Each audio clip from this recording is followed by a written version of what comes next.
আসসালামু আলাইকুম, সবাইকে স্বাগতম জানাচ্ছি।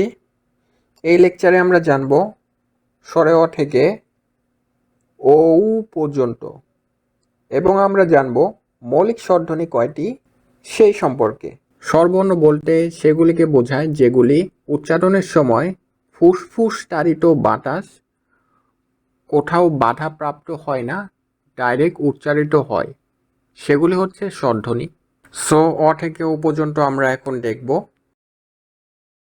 স্বরে অ, স্বরে আ, হ্রস্ব ই, দীর্ঘ ই, হ্রস্ব উ, দীর্ঘ উ, রি, এ, ওই, ও এবং সর্বশেষে আছে ও। এগুলি হচ্ছে অ থেকে ও পর্যন্ত।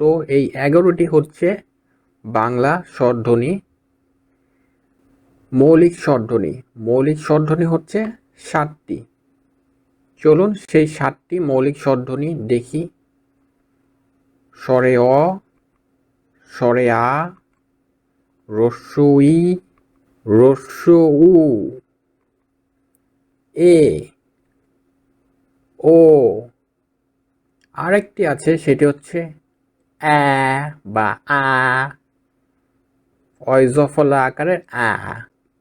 এটা উচ্চারণ হতেও বাতাস কোথাও বাধা পায় না। ধন্যবাদ।